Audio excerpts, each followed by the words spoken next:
नमस्कार दोस्तों। क्या नरेंद्र मोदी और भारतीय जनता पार्टी विपक्ष के नेताओं के सवालों से डरने लगी है?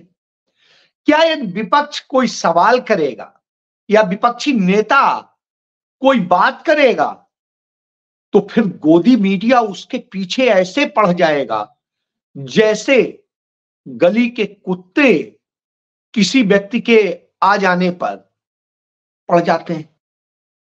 क्या आज यह स्थिति हो गई है कि भाजपा के नेता जब भी कहीं मंदिर जाएंगे या कहीं पे भी जाएंगे तो वहां तो उनको कहा जाएगा कि नहीं, वो तो बड़े भारी भक्त हैं, लेकिन शेष अगर कोई जाएगा तो उनको वहां पर परेशान किया जाएगा, उनकी भक्ति में खलल डाला जाएगा, उनके दर्शन पूजन में खलल डाला जाएगा। और क्या भारतीय जनता पार्टी के राज में सुशासन की बजाय कुशासन हो गया है और यहां हर जगह चाहे महिला हो, पुरुष हो, कोई भी हो, उसको बर्बाद करने के लिए उस पर हमला करने का काम होगा। कमोबेश इसी तरह की स्थितियां हमें देखने को मिल रही हैं और ये मिल रही हो तो आपसे बात भी करना बनता है।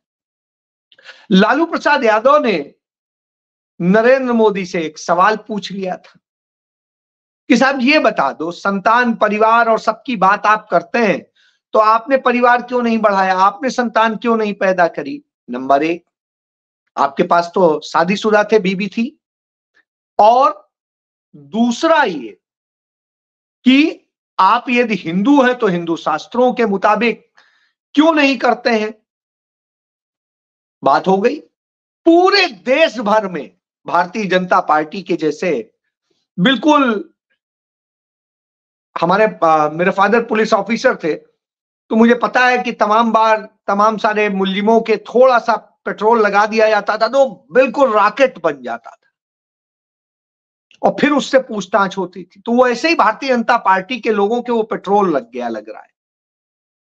तो नतीजा ये हुआ कि वो रॉकेट बने घूम रहे हैं, हर कोई मोदी का परिवार, मोदी का परिवार, मोदी का परिवार। हम देख रहे हैं आज राहुल गांधी ने बिल्कुल जायज बात कर दी और जब वो शाहपुर में थे तो वहां पर मध्य प्रदेश में उन्होंने एक सवाल पूछ दिया, उनका कितने घंटे फोन इस्तेमाल करते हो? तो उन्होंने बताया, खुद ही जवाब दिया कि युवा 7 घंटे 8 घंटे जो है रील्स देखता रहता है, रील्स देखता है और कुछ करता है, उसके बाद सो जाता है क्योंकि उसके पास करने को कुछ नहीं है। और वो जय श्री राम बोलेगा और इसी तरीके से करेगा और उसके बाद में वो सो जाएगा, बेरोजगार घूमेगा, भूखों मरेगा। निश्चित रूप से आज स्थिति यही है। देश के अंदर यदि सीएमआई के आंकड़ों पर यकीन करें तो उसके मुताबिक भारत के अंदर इस समय 90 करोड़ लोगों से अधिक बेरोजगार हैं। कितने की आबादी है? मोदी कहते हैं 140 करोड़ की, हालांकि जनगणना नहीं हुई है। तो 140 करोड़ जो मोदी कहते हैं हम वही मान लेते हैं। सीएमआई जो कहता है उसके मुताबिक 90 करोड़ से अधिक बेरोजगार हैं। अब जिस देश में 140 में से 90 करोड़ बेरोजगार हो, आप समझ सकते हैं क्या स्थिति है। भारत सरकार का आंकड़ा कहता है कि इस देश में बेरोजगारी की दर जो युवाओं में है वो बेरोजगारी की दर 44.9% की दर से बढ़ रही है। यानी इस स्पीड से तेजी से बेरोजगारी बढ़ती जा रही, फिर रोजगार देने की स्थिति में आ जाएगी। तो सरकारी सेक्टर में कुल पूरे हिंदुस्तान में 1 करोड़ के करीब नौकरियों के जो पद, सैंक्शन पद हैं, वो खाली पड़े हुए हैं। खुद भारत सरकार में सिर्फ 78 विभागों में 10 लाख के करीब पद खाली पड़े हुए, बाकी पूरे देश भर में तमाम तरह के पद हैं। इसके बाद यदि आप प्राइवेट सेक्टर में कहें तो आज प्राइवेट सेक्टर में ये स्थिति है, कहीं पे यहां छटनी हो रही, कहीं वहां हो रही। अभी बायजूस ने कह दिया कि हम सैलरी अब देने की स्थिति में नहीं है, इसलिए भैया आप चले जाओ। इसी तरीके से तमाम विप्रो ने कुछ लोगों को निकाल दिया, कुछ ने, और ये आईटी इंडस्ट्री थी जो सबसे ज्यादा रोजगार देती थी, वहां से भी छटनी होने लगी। इंफोसिस ने भी छटनी करी। तो ये आप समझ लीजिए, ये जितने सारे हैं सभी इंडस्ट्री में छटनी की स्थिति है। तो रोजगार कहां मिलेगा? तो रोजगार नहीं मिलेगा तो लड़का क्या करेगा? जय श्री राम करते रहिए। मध्य प्रदेश के मुख्यमंत्री बस में, लग्जरी बस में अपने सारे मंत्रियों के साथ, उनके परिवारों के साथ जो है जाते हैं कि हाँ भाई अब राम जी आएंगे। साहब, सरकारी काम के लिए आपको ये पैसा दिया गया है, सरकारी काम के लिए पद दिया गया है, और उस पैसे से आप अयोध्या दर्शन करें या यहां करें वहां करें, इसके लिए तो नहीं है। उसके लिए या तो अपने पास से पैसा दीजिए और उस दिन की छुट्टी लीजिए, वो भी नहीं कर रहे हैं। भाई वो कैसे करें जब उनके प्रधानमंत्री खुद बगैर छुट्टी लिए सरकारी पैसे से, सरकारी उससे सब कुछ ये कर रहे हैं, तो वही वो कर रहे हैं। अमित शाह सरकारी वायुसेना के जहाज को लेकर के पूरे देश में पार्टी की मीटिंगें करते घूम रहे हैं। तो पार्टी की मीटिंगों के लिए तो नहीं है, लेकिन साहब कर रहे हैं। आप याद करिए, श्रीमती इंदिरा गांधी का चुनाव इस आधार पर रद्द कर दिया गया था कि उनकी रैली में जो सरकारी कर्मचारी थे बिजली के, उन्होंने बिजली का कनेक्शन जोड़ा था। सिर्फ यह आरोप था कि जो उनके ओएसडी थे कपूर साहब, जिन्होंने इस्तीफा दे दिया था, उस समय तक जब रैली हो रही थी तब तक उनका इस्तीफा मंजूर नहीं हुआ था और वो रैली का पूरा इंतजाम करने पहुंच गए थे, सिर्फ इस बात के लिए कि जो इस्तीफा मंजूर हुआ वो एक दिन बाद हुआ। और साहब यहां क्या हो रहा है? हाई कोर्ट में बैठा जज वो खुद कहता है, हाई कोर्ट का जज रहते हुए कहता है कि मैं पॉलिटिकल उसमें जर्नी में जा रहा हूं, और ऐसे ऐसे आज प्रेस कॉन्फ्रेंस करके कहता है कि मैं भारतीय जनता पार्टी के नेताओं से एक हफ्ते से संपर्क में हूं और मुझे इस तरीके से चुनाव के लिए मैं इस्तीफा दे रहा हूं, इस्तीफा दिया। आज तक, अभी तक इस्तीफा मंजूर नहीं हुआ है। ऐसी स्थिति में क्या ये कदाचार नहीं है? इसी तरीके से आपको याद होगा, कानपुर का पुलिस कमिश्नर था असीम अरुण, और वो कमिश्नर रहते हुए बावर्दी दुरुस्त भारतीय जनता पार्टी के लिए काम कर रहा था, और उसने वहां कहा कि हाँ मैं ऐसे ऐसे करने जा रहा हूं। इस्तीफा मंजूर नहीं हुआ था और भाजपा का काम कर रहा था। और उसके बाद में आज की डेट में कन्नौज से है और साथ साथ मंत्री भी है। तो ये उदाहरण देख लीजिए कि इस तरह से लोकतंत्र का मजाक उड़ रहा है। जब ये उड़ रहा हो तो राहुल गांधी भारत जोड़ो न्याय यात्रा के तहत जब मध्य प्रदेश में चल रहे हैं तो वहां पर वो उन्हीं की बातें कर रहे हैं, युवाओं की। बस इस बात को उन्होंने कह दिया कि खाली घूम रहा है युवा, रील देख रहा है, जय श्री राम बोल रहा है, नारे लगा रहा है, और ये करके भूखों मर रहा है। सच्चाई तो यही है। भारत सरकार के आंकड़े बता रहे हैं, 5 किलो अनाज के लिए लाइन लगाते हैं। तो साहब जब ये आंकड़े सरकार के बता रहे हैं तो क्या गलत कहा? लेकिन इस देश का गोदी मीडिया जुट गया इसमें कि राहुल गांधी तो श्री राम के दुश्मन है, राहुल गांधी तो ऐसे हैं, राहुल गांधी तो वैसे हैं, और पूरी भारतीय जनता पार्टी पिल पड़ी जैसे उनकी आदत है। तो जैसे लालू जी की बात पे उसे वो हुआ, वैसे राहुल जी की। और आपको याद होगा, चौकीदार ही चोर है, राहुल गांधी ने कहा था, और सच्चाई यही थी। जांच तक कराने को तैयार नहीं थे, लेकिन साहब लेके सब बिल पड़े थे। तो उसी तरह सब चौकीदार बन गए थे। इस समय सब जो है मोदी का परिवार बन गए हैं। और मोदी का परिवार कौन है? वो खलियर है, वो खलियर हैं जो जय श्री राम बोलते घूम रहे हैं, वो गोदी मीडिया है, जो गोदी कहने की है मोदी मीडिया कहना चाहिए, और वो मोदी मीडिया इसी तरीके से कर रहा है। वहां उन्हें अंबानी का लड़का उन मोदी मीडिया के पत्रकारों को जो जानवरों वाले के लिए बनी खिचड़ी थी वो खिला रहा था, और वो बड़ा खा के कह रहा था वाह क्या स्वाद है। तो वह स्थिति इंडिया टुडे ग्रुप का पत्रकार था। तो हम सब सामने देख रहे हैं जो अपने आप को सबसे तेज, सबसे बड़ा, सबसे जाने क्या क्या कहते हैं, तो इस हालत में है और सच को न दिखाने की स्थिति है।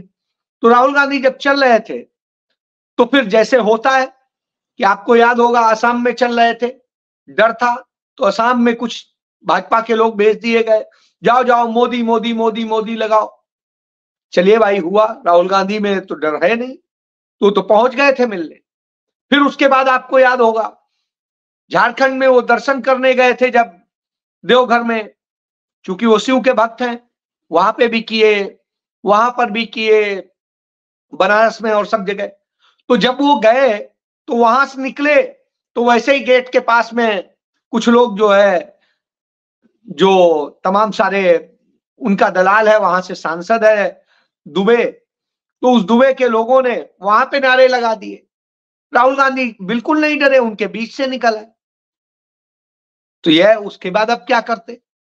फिर उसके बाद बनारस में आपने देखा वो बाबा के दर्शन करने गए, तो साहब फोटो ना खींचे, कुछ ना हो, ये सारी सारी पूरी साजिशें रची गई। और नतीजा क्या हुआ कि वहां से जब निकल के आए तो अब वहां पे तो इतनी भीड़ हो गई कि अब वो उस समय कुछ नहीं बोल पा रहे थे। तो किया है कि उनके जाने के बाद में कि हाँ गंगा जल से हम वो धुल रहे हैं। और अब जब राहुल गांधी मध्य प्रदेश पहुंचे हैं तो मध्य प्रदेश में वो उज्जैन में दर्शन करने गए तो मंदिर परिसर में भाजपा के लोगों को खड़ा कर दिया गया। वहां पे उन्होंने फिर वही नारा मोदी मोदी, तो लगा लीजिए मोदी मोदी। तो वही राहुल गांधी पहले ही कह के आए थे कि यही स्थिति है, दो ही काम करेंगे आप, और उसके बाद भूखों मरते हैं। तो ये हालत है। और एक जगह उनको पहुंच गए, रास्ते में उन्हें कहा, राहुल गांधी ने अपनी गाड़ी रुकवाई, उनके पास पहुंच गए, कहा हाँ बताइए। कुछ लोगों ने आलू दिए, कहा सोना बना दो, उनका बिल्कुल, अगली बार आएंगे तो सोना ही लेके आएंगे। तो जबकि हमें सबको पता है कि राहुल गांधी का तो वो बयान था नहीं, राहुल गांधी ने तो ये कहा था कि नरेंद्र मोदी ने यह कहा, जो हाथरस में उन्होंने कहा था, उस बयान को उन्होंने कोट किया था और वो राहुल गांधी के मुंह से डाल दिया गया। जो गुजरात में उन्होंने बोला उसकी सच्चाई भी उस समय एबीपी चैनल ने दिखा दी थी। बावजूद इसके साहब झूठ तो झूठ है, झूठ को पसारने में ही तो भारतीय जनता पार्टी आरएसएस की महारत है, तो वो करते हैं। तो इस समय भी उसी तरीके से झूठ बनाया गया, लेकिन कोई चर्चा नहीं कर रहा है कि उसी मध्य प्रदेश में एक महिला को 7 लोगों ने बिल्कुल नग्न कर दिया, निर्वस्त्र करके, जिस तरीके से उसके साथ में जो भी हुआ, मारा पीटा, उसका परिवार न्याय के लिए गया तो न्याय तो मिलना ही नहीं था, क्योंकि अन्याय करने वाले तो भाजपा के थे। तो अंत में उसने अपने 2 बच्चों के साथ खुदकुशी कर ली, पेड़ में लटक के कर ली। लेकिन उस पर कोई चर्चा नहीं करेगा, उस पर कोई चर्चा नहीं करेगा कि यूपी में जो राम राज्य है, उस राम राज्य में क्या हो रहा है।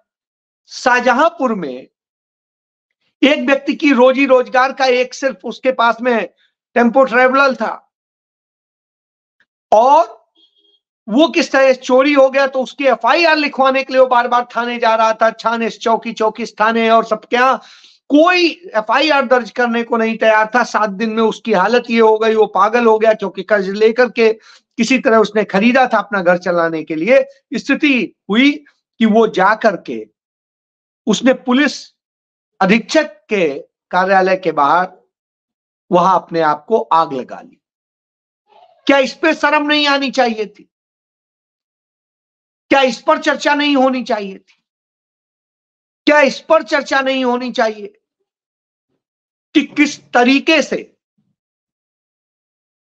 पंजाब की विधानसभा में एक दलित एमएलए को किस तरीके से मुख्यमंत्री ने अपमानित किया, किस तरीके से उसको जूता लगाने तक की बात कह दी। आप सोचिए, जूता सुंघाने की बात कह रहे हो, ये कह रहे हो, और उसके बाद में आप कहो कि अंबेडकर जी का आप सम्मान करते हो। तो आदमपुर के उस विधायक को जब इस तरह से अपमानित किया जाता है, उस पर कोई चर्चा नहीं होती, क्योंकि वो भी बहुत बड़ा विज्ञापन देता है, तो मीडिया कैसे उस पर चर्चा करे।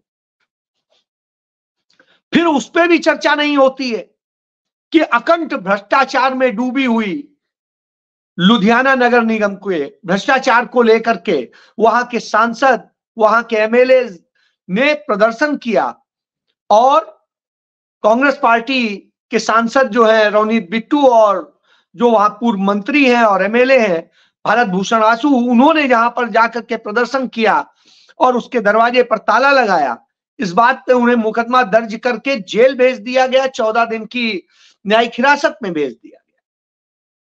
इस पर कोई चर्चा नहीं है कि क्या जनप्रतिनिधि का काम भ्रष्टाचार के मुद्दे उठाना नहीं है, उस पर प्रदर्शन करना नहीं है, ये नहीं है।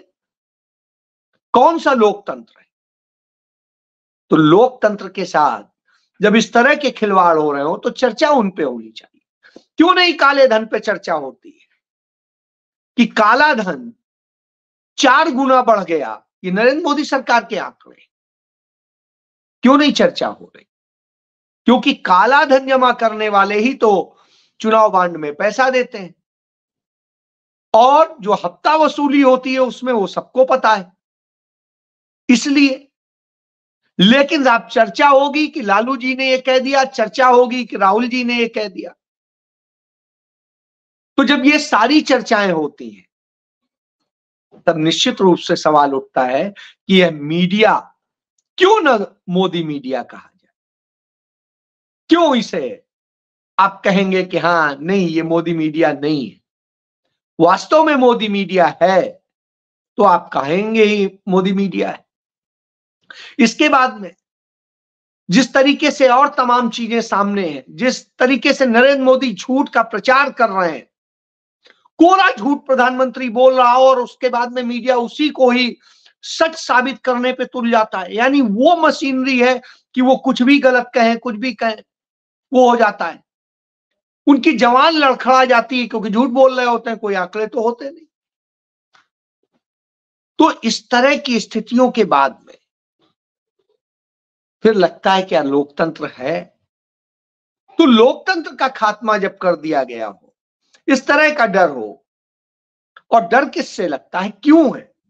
क्योंकि वास्तव में हार स्पष्ट दिखाई दे रही कि अब जनता में यह जागरूकता धीरे धीरे आ रही है, वो समझ रही है कि किस तरह की स्थितियों में जाएंगे। इसीलिए भारतीय जनता पार्टी के जो 195 लोगों को टिकट दिया गया था, उनमें तमाम सारे लोग आज डरे हुए हैं। इस डर में है कि हम जीतेंगे कैसे, इस डर में है कि हम जनता के पास क्या कह के जाएं।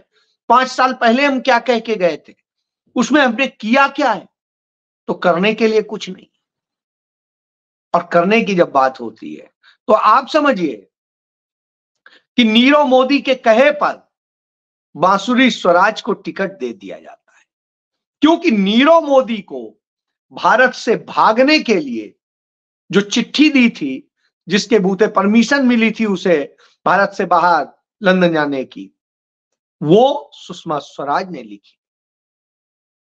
तो वो कनेक्शन आज खुल के सब सामने आ रहे हैं, कहां कहां से क्या क्या है। इसीलिए आज तक आपने गोदी मीडिया में पिछले 10 साल से सुन रहे होंगे कि ये वापस आ रहा है, इसको वापस लाया जा रहा है, इसका ये हो गया, बस अब चंद दिनों में आ रहा है।